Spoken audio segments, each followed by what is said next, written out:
నమస్తే దోస్తులు, ముందుగా అయితే అందరికి హ్యాపీ న్యూ ఇయర్. ఇవాళ పొద్దుగల కరీంనగర్ డ్యామ్ దగ్గరికి అయితే వచ్చేసిన. నీళ్ళ మీద ఏదో మేఘాలు కమ్మినట్టు సూపర్ వ్యూ ఉండే. అక్కడ వచ్చే అలల తాకిడికి ఆ చప్పుడికి అక్కడే ఉండకపోతే అండి కొద్దిసేపటి వరకు. కొద్దిసేపు ఉండి ఇంటికి రాగా రొయ్యలు కట్టమాట ఫ్రెండ్స్ రోడ్డు మీద. కౌస్ అంటే కనతల్లి లేక చూసి మనకి కరెక్ట్ టైం కి కనబడ్డాయని అనుకున్నా మనసు. లేట్ చేయకుండా ఒక కిలో తీసుకున్నా. ఈ రొయ్యలు డ్యామ్ లో పట్టినాయి అనట, చాలా ఫ్రెష్ గా అప్పుడే తీసుకొని వస్తుంటే కనబడ్డాడు నాకు. 350 రూపీస్ కేజీ అట. మీ సైడ్ రేట్ ఎట్లున్నాయో కొంచెం కామెంట్ చేయండి. వీటిని గడుగుడు మనతో కాదని అక్కడే కడిగిచ్చిన, చాలా నీట్ గా కట్ చేసి ఇచ్చారు. ఇంటికి వెళ్ళిన తర్వాత నిమ్మకాయ రసం దాంట్లో పిండి మళ్ళొకసారి కడుకోమని చెప్పింది.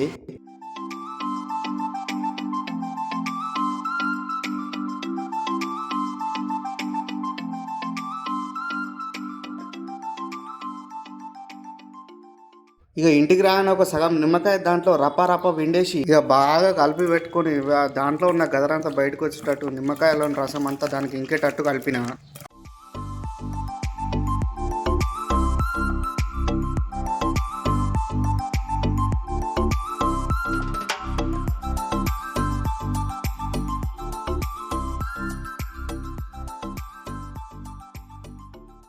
ఇక ఇదే మా శిలం పట్టిన కడాయి. దీన్ని అయితే వండిన ప్రతిసారి కడుక్కోవాల్సి వస్తుంది. రేటు తక్కువ అని ఐరన్ కడాయి తీసుకున్నాము తెలియక. విరిగిన తొందరపడి గిసండి పని చేయకూరి. ఇక చెలాను వంట అయితే షురు చేసిన. మొదగాలు కడాయిలో ముందు నూనె పోసుకున్నా. నూనె జర్ర వేడిగానే దాంట్లో మసాలాలు అయితే వేసేసిన. అటానికి నిలువ కట్ చేసి పెట్టుకున్న పచ్చిమిర్చిలు అయితే వేసేసిన. పచ్చిమిర్చిలు ఫ్రైలో ఎప్పుడైనా నిలువనే కట్ చేసి పెట్టుకోండి.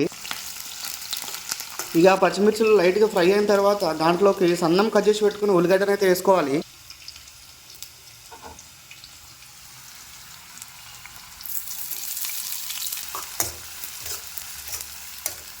ఇక ఉల్లిగడ్డ కొంచెం ఎర్రంగానే మనం ముందుగా ఇప్పటిదాకా కడిగి పెట్టుకున్న రొయ్యలను అయితే దాంట్లో అయితే ఒక్కొక్కటి అయితే వేసేసుకుందాం. ఇట్లా ఒక్కొక్కటి వేసుకుంటే ఎప్పుడైతే దాన్ని మొత్తం ఒకటేసారి గుమ్మరిచ్చేసిన, కాకపోతే మనము వేసేటప్పుడు జాగ్రత్తగా దాంట్లో నీళ్లు లేకుండా చూసుకోవాలి. నీళ్లు లేకుండా వేసుకుంటే స్మెల్ రాగొట్టు ఉంటుంది. ఇది మాత్రం చూసుకొని వేసుకోండి.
అదిరిపోయింది.